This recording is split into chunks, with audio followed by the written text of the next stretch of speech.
My name is Bailey Stickney. I'll be the moderator this evening. The forum is being recorded for playback.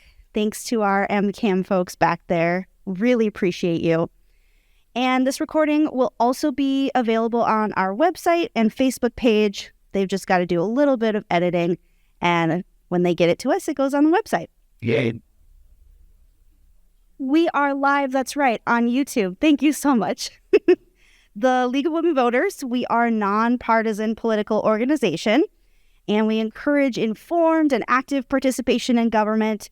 We work to increase understanding of major public policy issues and influence public policy through education and advocacy through things like this forum. If you would like to learn about us as an organization, you can find out about us on our website and our Facebook page. Again, Moorhead Library, thank you. We've been here so often the last couple weeks, and I just really appreciate this space to hold these forums. And of course, the technical assistance from MCAM again. And of course, our volunteers. We have a whole bunch of volunteers over here that are super helpful. Before we launch into the questions, I want to talk about the voter guide, vote411.org. This voter guide is pretty neat because it does have information about the big races, but it also has information about local races, which are often really tough to find any sort of information on. So, vote411.org, you can also check to see if you're registered. You can get registered if you need to get registered. And my favorite part about Vote 411 is as you go through and look at the candidates, if you select, I like this person, I want to say yes or no on this measure. If you select those as you go through, at the end, you can actually print that off and bring it with you to the polls so that you don't forget which way you wanted to vote, because I forget names as soon as I leave the computer. All right. I've got to go over the rules and procedures real quick here. Questions have been submitted in advance by the public online. And then if you are here and you think of a question, you can grab a note card over there and a pen, write it down, and Tiffany or Deb will come and grab your note card from you. Just hold it up and someone will come grab it from you. And they will run it up to me. So, questions, we do screen them, so they may rewrite them so that I can read it, or it may be similar to another question that we have, but we try to get to every question that we can. And every candidate will be given an opportunity to address each question. Each candidate will have 1 minute for their opening statements, and then each will be allowed 1 minute to respond to each question. And when we finish the Q&A period, each candidate will be given another 1 minute for their closing remarks. A timer, Lynn in the beautiful purple hair over here, will keep track of your time. And at 30 seconds, she'll hold up a 30-second card, and then you'll hear the alarm when a minute has gone by. You can keep talking. You can finish your thought or your sentence. But please do wrap up when you hear that alarm. All right. And we would appreciate quiet in the audience so that we can all hear the answers from our candidates. And now we're going to move into opening statements. Joshua Zink, start with you.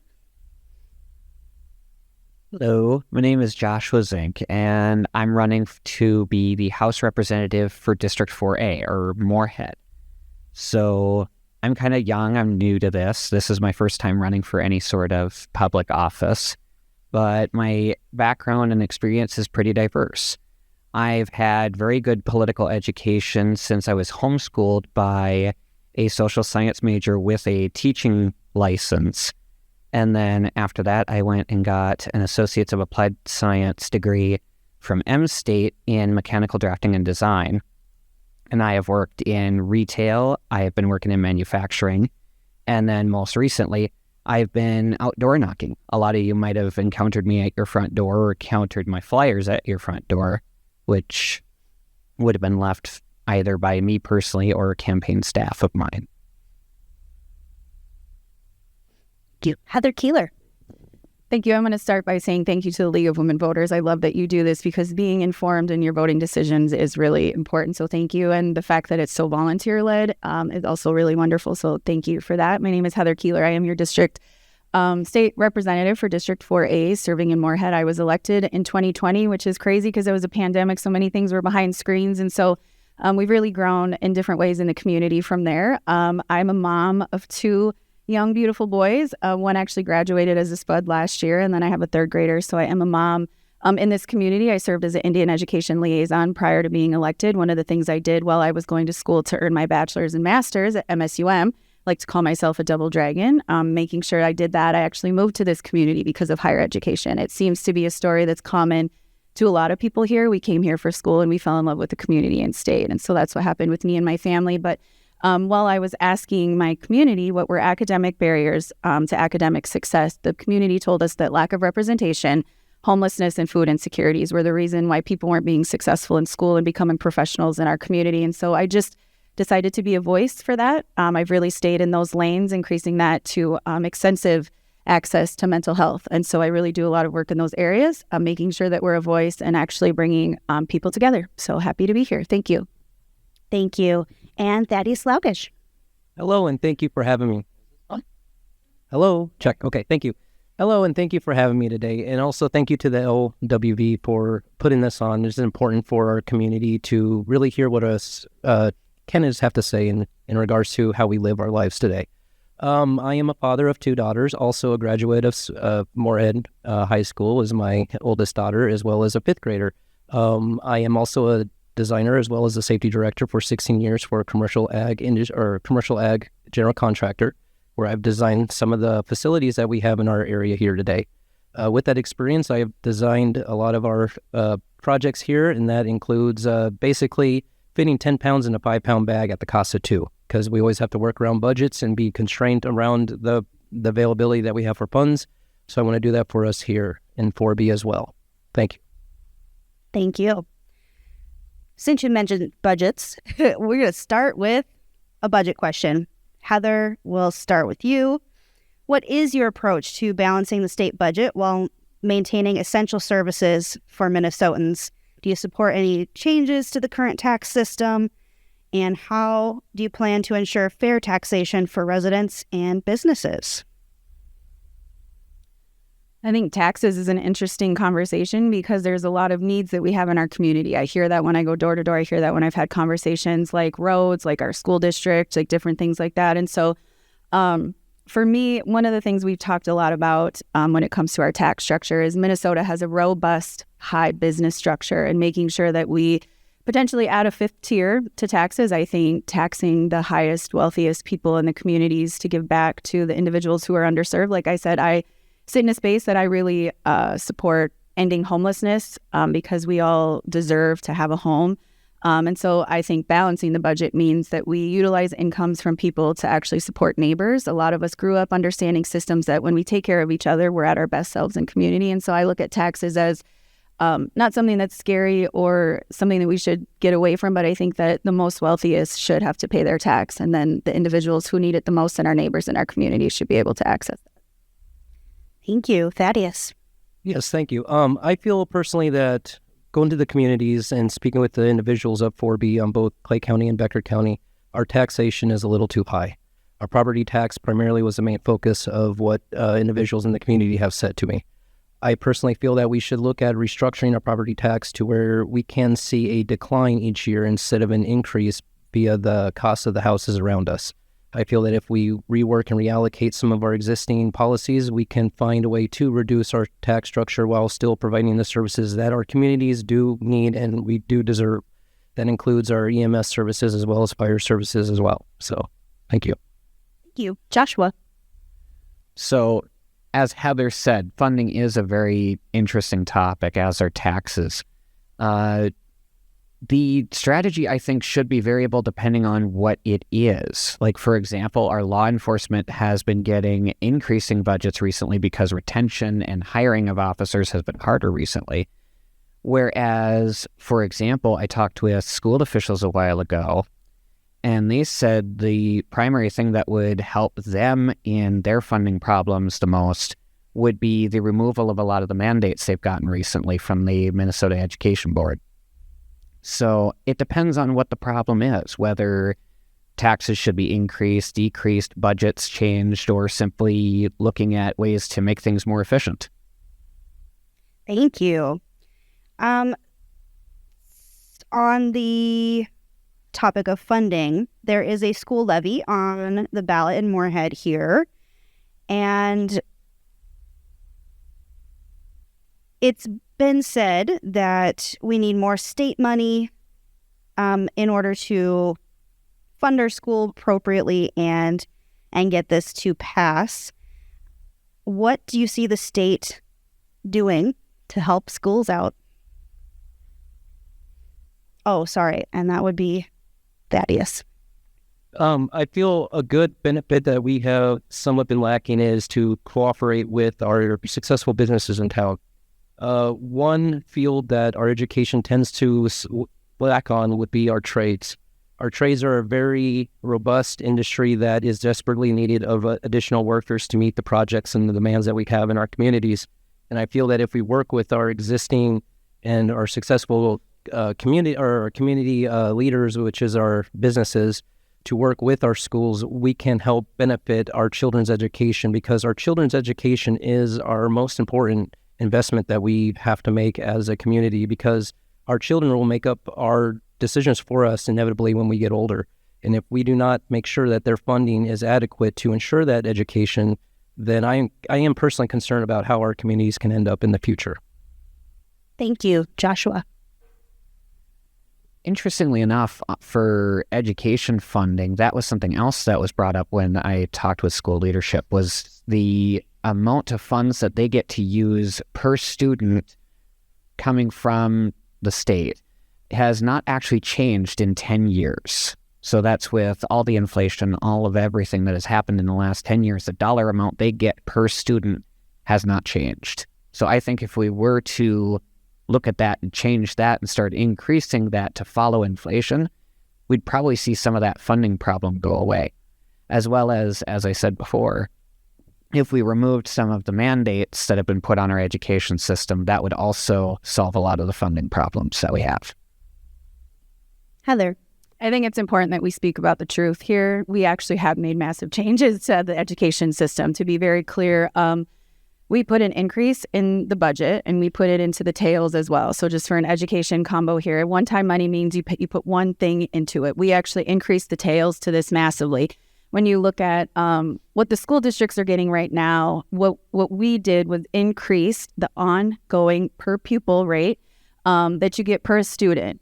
And so average in 2024, school districts are getting an increase of a little over 6%. And in the tails, moving forward after 25, that goes up to 7%. We also included inflation in that. So as we grow with your state funding, because we did put money into the education system, robustly amount of money, it's growing to follow inflation too by 2%. So not only did we add 7% in the tails, which is a mass increase, which for Moorhead, that's massive, we also included inflation because we talk a lot about inflation. We've heard how inflation impacts us, particularly in our building materials. And so we want to make sure as our schools are growing and making that opportunity that we actually pushed on the House side against our own Senate to make sure that inflation was a part of that. And so I think it's important that we talk about the truth. Also, when we talk about the levy in general, adding that to our community, let's keep in mind there's other communities in the nation. Am I done? Are you going to ask me another question? Can I talk about it another time? Thank you. Yeah, turn the buzzer up, Lynn. Yeah, ding, ding, ding. My bad. Sorry. Thanks for keeping track. More funding. Who did I start with last, Thaddeus? Okay, so Joshua, this will be for you. Churches United is in crisis, and we have some folks wondering if the state can do anything to help. That is a good question. I suppose there might be, but I'd have to look into that specific topic more, to be perfectly honest. My research on this is still ongoing, still very much incomplete, obviously. I only started working on my running a few months ago, but I've been reading copious amounts of material, but I haven't necessarily seen anything on Churches United specifically, so I will have to push that to the top of my reading list. Thank you. Heather? Good news is they're at the top of my list. And actually, ending homelessness is a priority for me. In the last biennium, we passed what was called the Pathway Home Act, which was a historic amount of money to invest in homelessness. We did it in a braided approach. We actually gave money to the counties in homeless aid that's actually funneling down. And in Churches United directly, I've had a lifelong experience with them. Long before ever being elected, I served actually in the emergency food shelves with my youngest sons, because giving back into this community is really important. But we gave Churches United $50,000 in our budget last year so that they could work on partnering with individuals like Propel to help them realign their board. They are a board structure, understanding that when we have nonprofits, it's important that our boards are aligned. And so we've also been working directly with the county and other agencies and entities in the community on how we can build them back better than what they were. There's a lot of internal structures that we have to do, but have had robust conversations because, as I've said, ending homelessness is a priority, not just a conversation for me. Thank you. Nailed it. Thaddeus? Churches United recently did have a scare in funding, and I do have to commend my neighbor here to the right of me for actively doing work during even campaign in order to make sure that they did get some secure funding in order to make and continue the work they do provide. It's important. Like Paul Wellstone said, we all do better when we all do better, and that starts with our homeless situation. We need to make sure that we provide the proper funding in order to make sure that they can actually have a foundation to step up and become a good person with our society once again. And we do, as a state, need to find a way to where we can provide funding for not only Churches United, but other homeless shelters that are in our area that do provide the same kind of assistance for people in need. Thank you. Heather, we'll start with you. How is the possibility of a psychiatric facility for youth coming along? Oh, I love this question. A psychiatric residential treatment facility is something that we've been talking about. When we talk about access to mental health and you look at the statewide approach, we just don't have these services at all. So what this is our high-level mental health students who are kids in our community. What's happening to them now is they're ending up in three spaces that are not actually helpful for them long-term.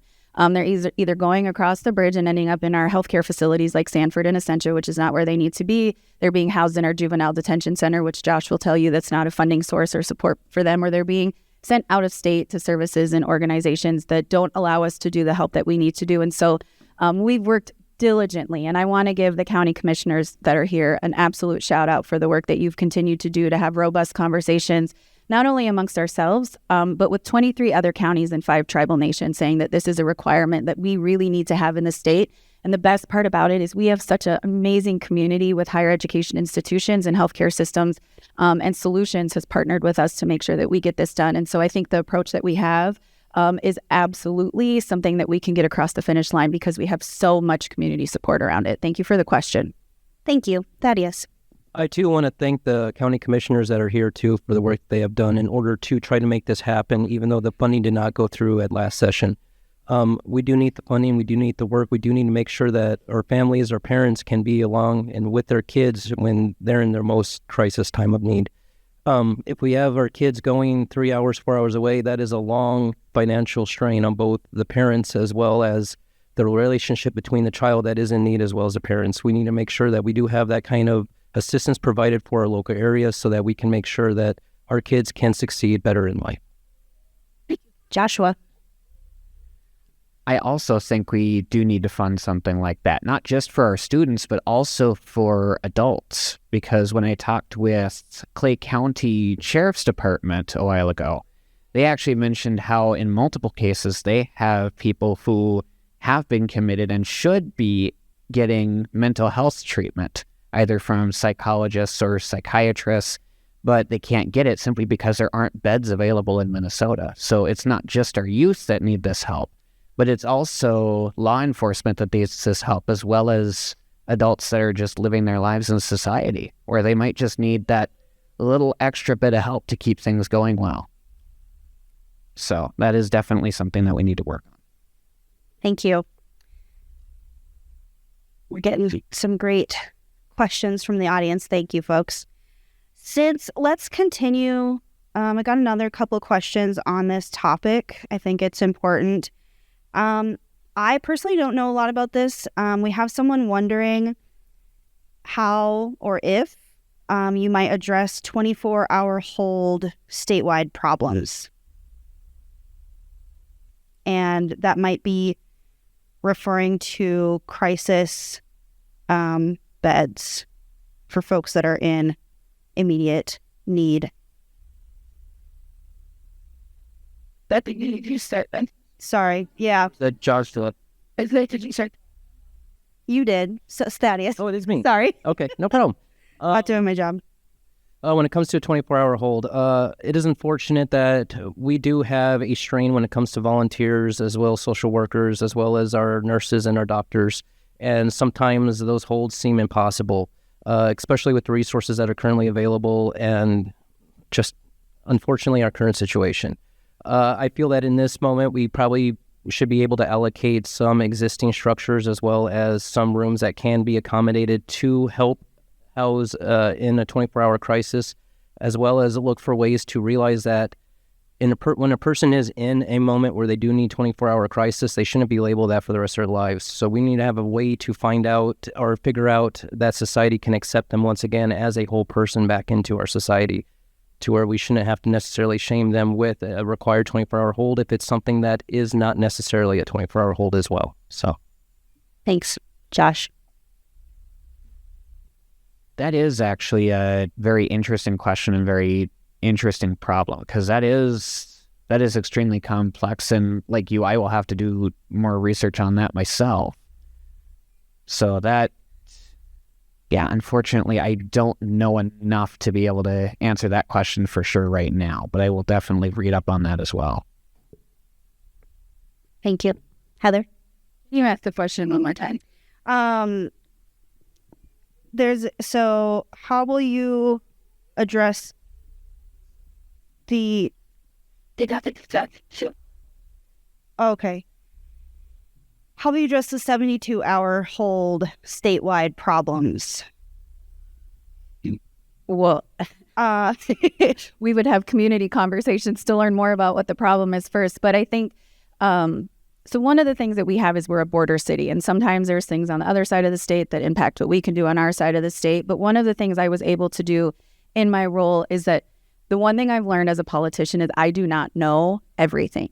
But the one thing that I do know is relationships matter. And we have chairs that make these decisions that need to know our community voices. And so what we've been able to do, and what I've been able to do, is we've brought 9 chairs out to this community to build relationships with people. That's including our tax chairs, our human services, our healthcare, our education, different chairs to build these relationships with us, so that when we have concerns and conversations, particularly if it's a border city issue or a greater Minnesota issue or a West Side issue, we don't always have all the solutions at the point, but when we have the relationships and the deeply rooted relationships in the community, we can get to the solutions sooner. So I would say whoever actually asked that question would love to have a more robust conversation about it in the future.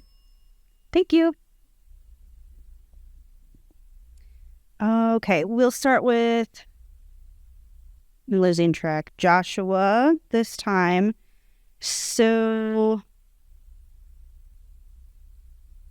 are you willing to introduce legislation that would reinstate protections for women seeking abortions to reverse some of the extreme portions of the abortion legislation passed last session? I would, actually. And I'll mention some of the ones specifically, because right now there is actually no requirement for licensing for abortion clinics. I feel like we should be having those things licensed, because we got to make sure that if they are doing what they're going to be doing, that they're going to be doing it correctly, making sure that they protect people. We also have nothing in place where if there is an abortion and the victim is alive on the table, essentially it has become a birth now where the aborted baby is now alive on the table, they don't have to give any medical intervention to help that person survive. Heather? We're not changing anything. I'm not going to go back to change anything. I believe truly that medical decisions should be made between an individual and their medical professional, period. Thank you. Thaddeus. I feel as a job of a representative is to ensure that all access is available to individuals that may seek whatever they need between them and their doctor. It is not my place to control or determine what a person does with themselves or whatever situation that they may face themselves with. It is my job to make sure that they do have the access that they have, and that's why I'm proud to be endorsed by Planned Parenthood. Thank you. Thank you. So we'll start with Heather. It's tough, I assume, to live here and work in St. Paul. How can each of you commit to attending critical sessions, and how do you make sure that votes are getting cast when they need to be cast? Yeah. So I think the first thing we need to talk about is educating the difference between a yes vote, a no vote, and an abstain vote. So if you look at our voting record, sometimes it will say we abstain. That doesn't mean that we were not there, and that does not mean we were not casting the vote. In my mind, ethically to the core, I do not vote yes or no if I don't have enough information to make that decision, or if it's ethically unsound either way. And so I have abstained from votes. That's not something typical that my party likes because we like to align. I know that I serve a community that maybe doesn't align with the rest of the Democratic Party at times, and so I have taken some abstained votes. As far as my attendance record, I'm 98% attendance, and one of the things I've been able to do is create a remote option. One of the things I learned, as I mentioned, I was elected in the pandemic, is we had a lot of remote options. Being 3.5 hours away and going to session from January to May, that's really awful weather, as you all know. And so not only for ourselves, but for our community, we've increased the opportunity for remote access as well. And so due to some medical appointments that I've had back here, I've had to utilize the opportunity to remote vote, but I'm really proud of the work that we've done. It's a huge sacrifice to be able to go because you have to be there and you have to attend every day. Thanks. Thank you, Thaddeus. As a representative, I feel it's the responsibility of that representative to be there at session at all times, and as well as in the conversations outside of session, because that's where a lot of the voice is heard from the people of your community.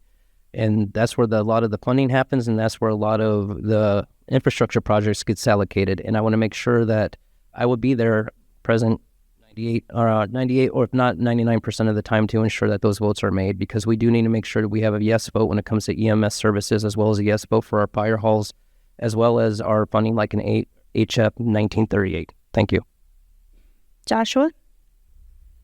So I actually don't think attending the sessions would be too much of a problem, because for me, I don't necessarily have any particular obligations here that I would have to come back on a regular basis during the sessions. And the state of Minnesota is actually very helpful in making sure that we have accommodations when we need to be in the Capitol for sessions. So if I was elected, whether or not my, job would let me do that, I'd be, if I had to, I'd be quitting my job and going to do that full time, and I'd be staying down there during the sessions to make sure I'm there every day.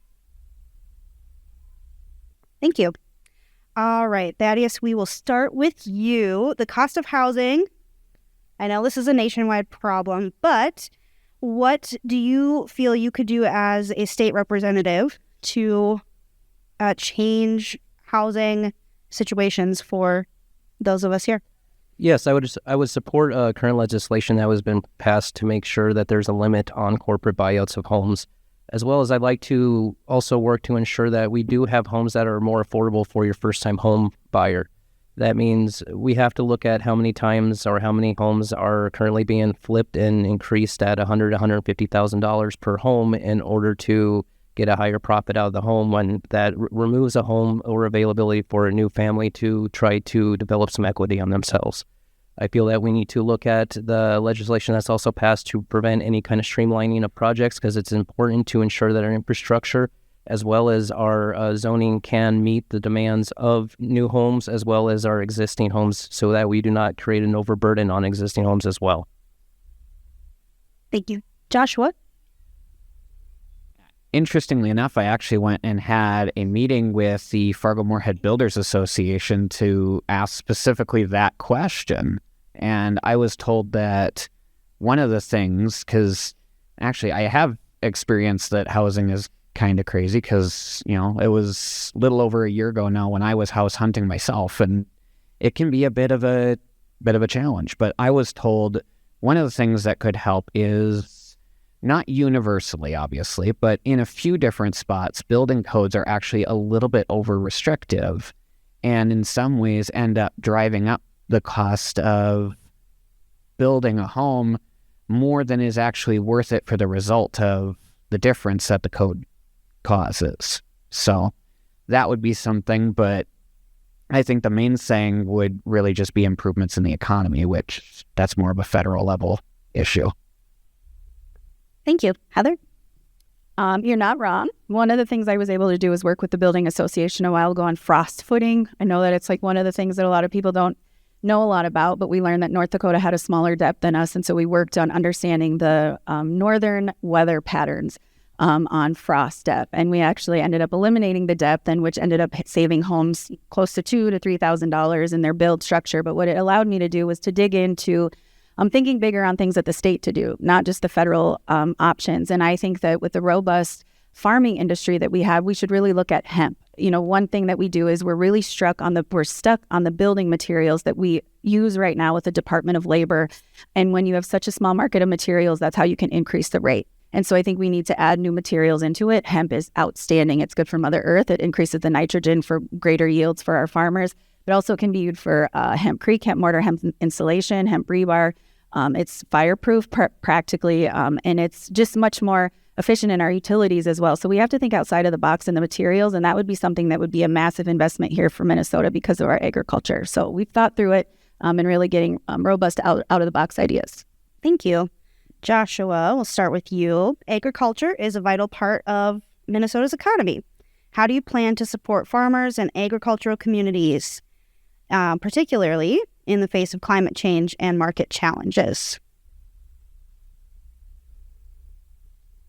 I would say mostly just get out of their way and let them do their job. We don't need to put extra restrictions on them and how to do things. For the most part, they know what it is that they need to do. My grandfather farmed for a long time, and my grandmother still rents out the farmland that they own to a farmer in that area. So, and he was a part of the soil, water, and wildlife conservation effort in that area. In fact, if I remember correctly, I believe he helped start it. So I think farmers generally know what they need. I think we just need to ask them and then help them get it. Thank you. Heather? Can you ask the question again? Agriculture is a vital part of Minnesota's economy. How do you plan to support farmers and agricultural communities, particularly in the face of climate change and market challenges?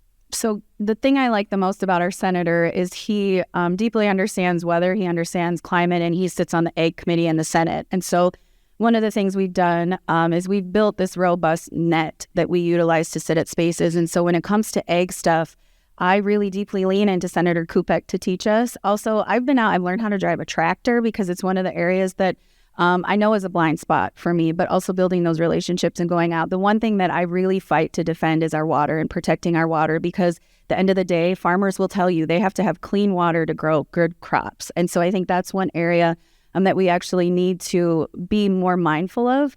Things are getting hotter. Water is rising. We see that in a lot of spaces. And so I think we just need to make sure that we keep people in spaces that believe that these things are happening because of us, not just because of random things in the world. Thanks. Thaddeus? As a designer of commercial ag facilities and processing systems, I understand, and I'm also part of that same industry, and it is absolutely vital for especially the western part of Minnesota that we do focus on our ag. That includes doing the support in order to maintain that we do have vital soil on our fields. as well as making sure that we do have our rural communities able to provide the services that our farmers do need. And that includes access to healthcare, emergency services, as well as food and affordable child care, as well as senior services in their communities that still live in those homes in those rural communities as well. Those are a lot of the common topics that we have had in Rostad, Holly, Hitterdal as well, that when I went around and talking and door knocking with them, and I look to provide those services for those communities as well. Thank you. Heather, we'll start with you. Access to healthcare is a critical issue for many Minnesotans. What specific actions will you take to improve healthcare access and affordability for residents of our district? So one of the things that we dive into is billable services when it comes to access to healthcare. We also are a border city community, so a lot of our community goes across to another state to receive access to healthcare. And so it's figuring out how we get people to those access points. And so some of the things we've really been talking about when it comes to access to healthcare is not necessarily the cost, but the physical ability to get to the things that you need to do. Non-emergency medical transportation is a thing that we really, really need to address and look at, because you can have the best coverage as you want, but if you can't actually get to the doctor or get to the location that you need for maybe chronic pain management, we have to have robust systems to do that. But the other thing is that we sit at tables and we're talking about Medicaid waivers and how we can open up opportunities to provide unique services for our communities across the way, because at the end of the day, we cannot have these rigid borders that say you cannot provide services. And again, as a border city, it's something that we have to look deeply into and look at the possibility of being a pilot site for the state of Minnesota, because we do have to work across the bridge in a high medical facility area. Thank you. Thaddeus? For part of the 4B communities, it's often to have a 30 to 40-minute response time in the case of emergency, and unfortunately that is not good enough. We currently have some volunteers that are willing to provide EMS services. Barnesville, like to shout out because they do have a good staff of volunteers. However, they do need funding, and funding is required in order to make sure that our EMS services can be provided for our communities. And that includes voting yes for EMS funding when it is on the bill, unlike the 11 that did not vote for that last session. Thank you. Joshua? I would say one of the easiest ways to make healthcare more affordable and accessible to people is to make it a legal requirement that hospitals post their prices at the door. I'm sure a lot of people have heard many stories or have experienced a story themselves where they're going in for something that they anticipate that they're going to need, and they're trying to find out what the pricing is, and they make it very hard to find that out. Two other things that I would say we should probably do is make sure that the insurance companies that you might have aren't necessarily making medical decisions for you, because the medical decisions should be made by your doctor, not by your insurance company, who is not a medical practitioner. And then I would say that the last thing I would like to see would be an increase in emphasis of preventative care by our medical industries. So often at this point, we end up coming in too late and then have to look at cures instead of solving it ahead of time. Thank you. Minnesota has a diverse population, yet equity and inclusion remains a key issue. For example, outcomes for children of color are much worse than their white counterparts across the board. How will you work to promote racial, economic, and gender equity? Oh, that will be Thaddeus. I feel we first need to address that racism does exist on a systematic level, and it's not necessarily intentional, but it does exist, and we need to admit that before we can actually address the discrepancies that we have between race and the equality between those races. Equity is definitely a priority when it comes to me, myself, as we all are human beings. There's nothing different between us, and we need to realize that and focus on that so we can actually move forward and finally put an end to this hate and create a more civil environment like we should have already had decades ago. Thank you. Joshua? So, unfortunately, Thaddeus, I am going to have to disagree with you. I don't think we have a problem of systemic racism. I won't disagree that there are racists in this country, but I don't think that this country is racist. Because when you want something and you want a result and you work for it, you can achieve it. For me, I went to college, but it might surprise some of you to find out I did not take out a single loan to go to college. So I worked through high school. I worked very hard at multiple different jobs and actually saved up all the money in cash to be able to put myself through school. And then after that, I went and got a good job out of college and I saved up again. And I'm now the owner of a mortgage for a house, which in probably another 27 years, I will be the proud owner of. So I don't think it necessarily matters who you are. I think the outcome is dependent on the opportunities that you choose to seize and the effort that you put in. Heather? As an Indigenous queer woman, I would disagree with that deeply. I've lived in a world that I know that we get treated different. I think that there are privileged mind frames in this world that really like to assume that some of us just need to go out. Like they always use this statement, like just go to the boot store. And I say often, like, I don't need a boot store. I grew up wearing moccasins, and that's definitely okay. And so I think the way that I address inequities in housing is I show up at the table. Representation matters, and making sure that as an Indigenous person serving a community that, one, is 7% Indigenous. We are on Indigenous land. 100% of Minnesota is ceded treaty territory. And so it is important that we have those conversations and we show up. And we do, I agree with Thaddeus. We have to call it out and we have to say that it's there. The data points will show you, if looked at any data record, our homeless, our incarceration, our lack of graduation rates, you can see that there's something happening in the world systemically that's holding different groups of people back, and us continuing to show up to acknowledge that and create systems that we talk a lot about local control and community engagement, and understanding that every community has its own unique needs, and addressing that is critically important. Thank you. Joshua, we'll start with you. Many rural communities face challenges with infrastructure, including roads, public transportation, even internet access. What initiatives would you support to improve these things?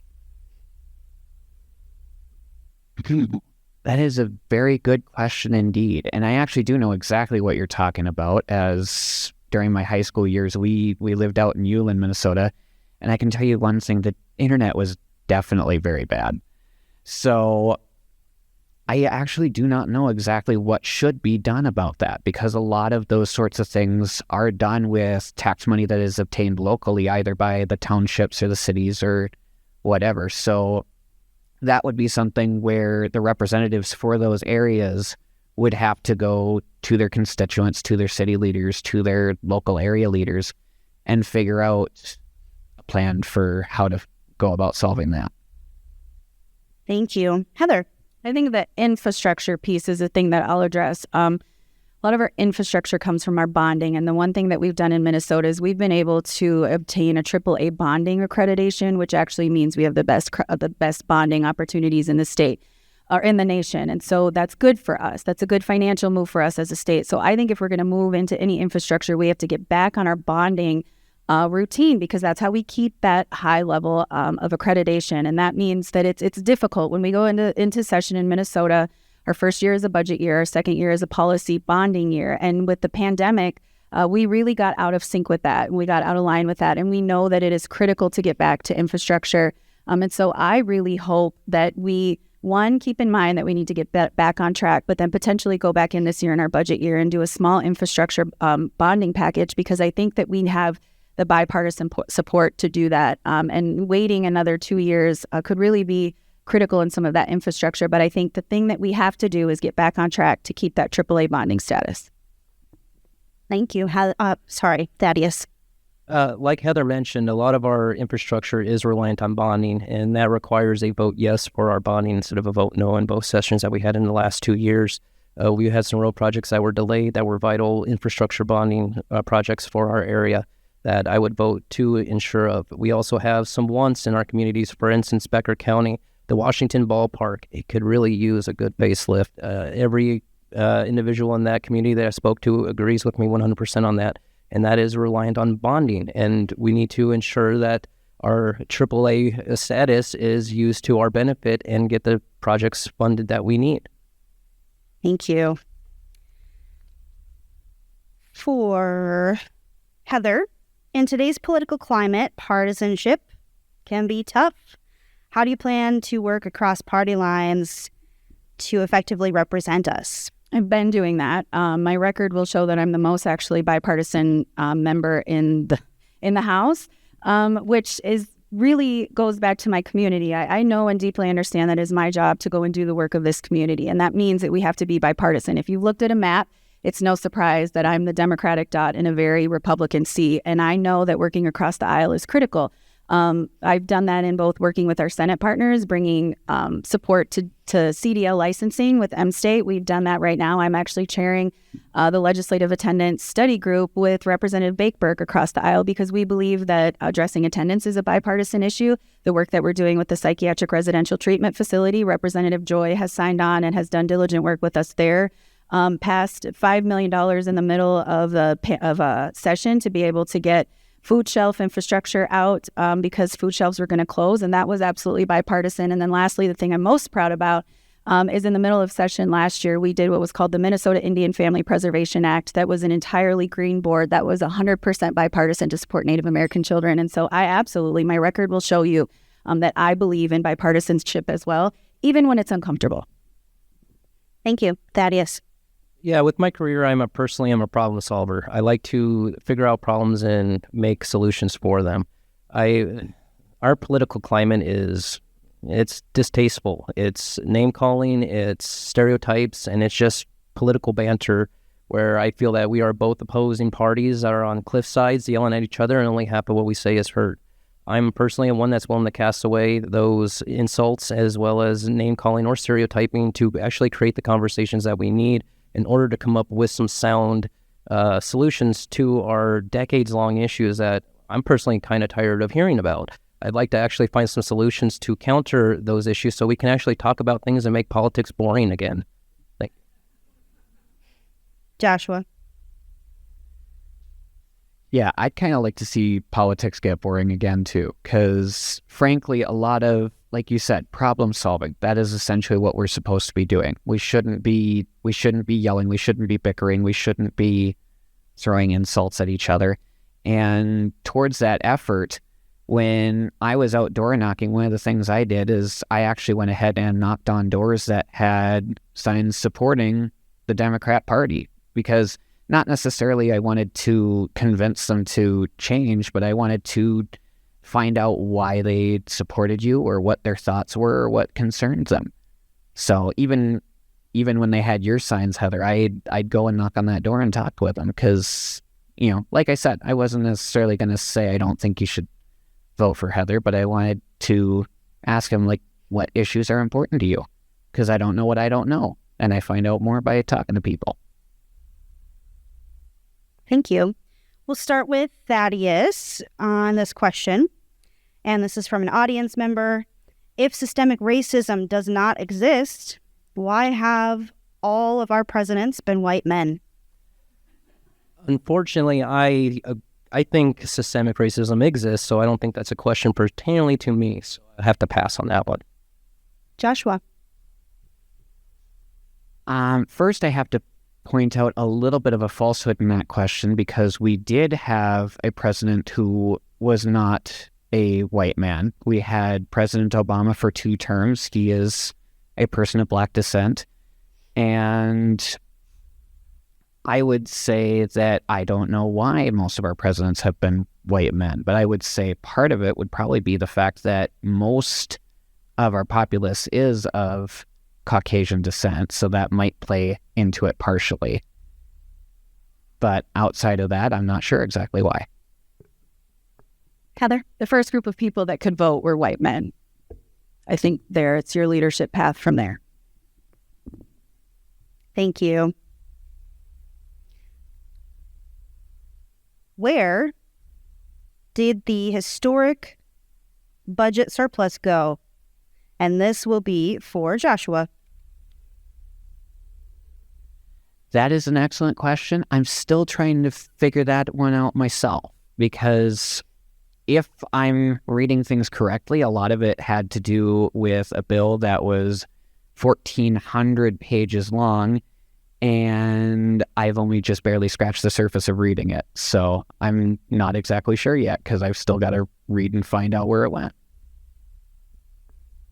Heather?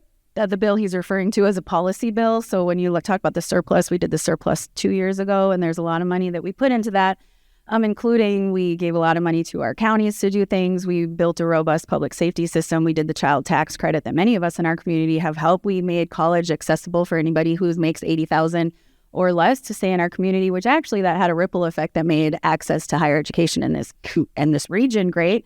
We've actually invested a lot into education. We've invested a lot into homelessness. And so I think we know exactly where the surplus went. And I think that there are places that you can go to see that. I think what we did is we built systems that have been so robustly for decades underserved that they were falling apart, that we're starting to build back. We have a lot of work to do. One swipe at it doesn't fix it. We did increase what we're putting out into the communities to allow the communities to do the work that they need to do.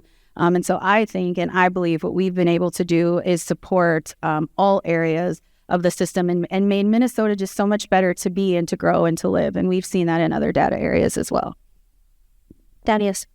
I'm a proud Minnesota resident because of the services that we do provide for those who might need them in their worst case scenario. A lot of our funding did go, in addition to that, was to our child program to make sure our kids do eat well during school, because as a person myself, I'm admitting that I did not have a lunch in school. I focus on the hunger pains instead of my education, and that does matter. I am proud of a lot of the spending that did happen because it did provide services for those that do need it to where we can succeed. Again, like Paul Wellstone said, we all do better when we all do better. And that starts with making sure that we do have those services and provide funding when we have it as a surplus to those that need it the most. Thank you. Heather, we'll start with you. How are tribes being addressed when it comes to Governor Walz wanting to make Minnesota... Well, this person seems worried about illegal immigrants finding a place here.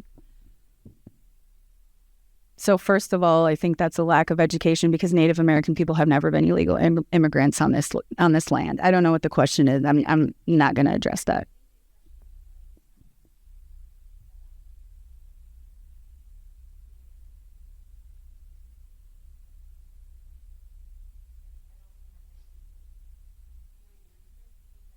Sure. Yeah, my student is not involved, but they could say it's a Norseman app. None of this time, that's had any issue. It's still on the state that it's up and for engaged. They do it based to not talking.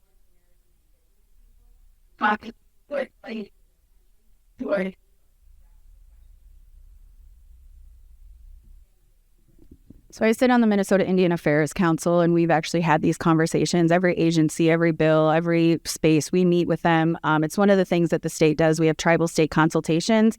We're the first state and only state to do that. And so I've sat in those meetings, and I know that we've had robust conversations with the tribes about it. It's legislation, and that's something that, again, keeping in mind that the governor signs our legislation, it's the legislators that actually do the work. The agencies and the legislators have actually had those conversations with the tribes. I've been a part of them. Thaddeus? As a candidate only, I am more willing to come to the table and have those conversations and try to be a person for both sides, as well as, try to find some good reason in the situation. I know it's a very tough subject.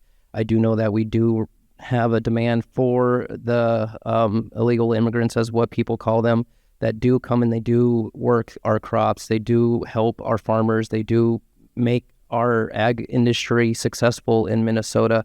And we do have to ensure that they do have some assistance when they do come here for that work, because we do rely on them as a community as well as an economy in the state of Minnesota. Thank you. Joshua? So when it comes to people who have crossed our southern border or any other border without going through the due process of applying for immigration status or applying to become a U.S. citizen, that would make them a criminal, in which case they should be detained and they should most likely be deported. Now, if you want to go and do those legal processes, sign up for asylum, sign up to be a legal immigrant, and possibly even look towards the path of citizenship, that is a very different matter, in which case we very much welcome you in Minnesota. Thank you. You guys have done a great job. I think this might be record. I think we got through 15 questions. Congratulations. We are going to end our question and answer portion of the evening. There is one more question just for the league here. Someone wants to know, where is the other candidate for 4B? And we did invite everyone, and some people chose not to attend. So that's the answer to that. Before we move on to closing statements, just want to remind everyone, use vote411.org. It's super helpful, and it's just, you can learn about even just like the soil and water people and judges and that kind of a thing. So we will move on to closing remarks. Thaddeus, let's start with you. Well, again, I'd like to thank the League of Women Voters for providing this opportunity for our community to listen to the candidates that were here present and give our opinions on the questions that are valid questions in our communities. One of the things as a candidate, I'm blessed, to be honest with you, because I had the experience to go to a lot of our communities and knock on the doors of both sides of our party and have good conversations. Commonly, we have a need for access to affordable childcare, healthcare, senior care services, as well as EMS and fire hall funding for our local areas. So we need to provide that. We need to make sure that we have a representative that votes yes for those items, and I will do that. Another last thing that I did want to say is that I've had fun on this journey. It was a great time. Going to Detroit Lakes, participating with the Water Festival, enjoying the time with my daughters. It gets me kind of emotional because you get to hear the hardships of the community and you want to make sure that you do right for them. Thank you. Joshua? So I would also like to thank the League as well as the Moorhead Public Library for hosting this, as well as myself on a couple occasions. I did a couple of things based out of here, but I would like to thank all of you in the community for coming out tonight. And I understand that a lot of you might have had questions that you did not get to have answered. If you'd like to ask them, feel free to come and ask me, or you can email me as well. I've got an email that you can send questions to. If you want to get that, just go ahead and ask. So I would say, yeah, there's a lot to learn. And I've learned a lot in campaigning, going out and talking with people in the community, and there's more to learn still. And I hope to get that opportunity to continue to learn. Thank you. Heather? Thank you. Thank you for hosting this. And thank you all for coming and engaging.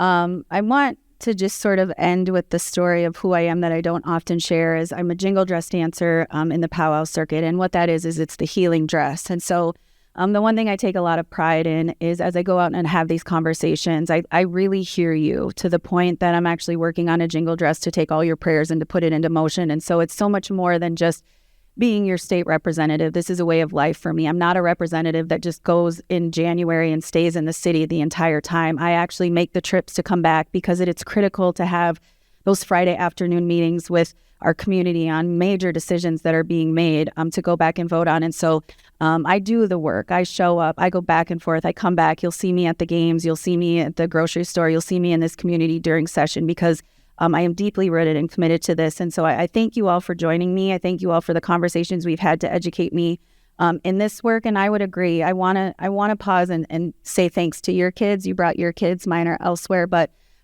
it is critical as parents that we step up to do what is right for the next generation. And I want to say thank you to your kids for allowing you to join us on this campaign trail as well. Thank you all. Thank you. All right, folks. Thank you all for showing up and being active participants here tonight. Thank you to the candidates for participating in democracy this way. We can't have a democracy without folks like you. Thank you to the volunteers. Thank you to MCAM. Thank you to the Moorhead Public Library. Have a good night. Be well.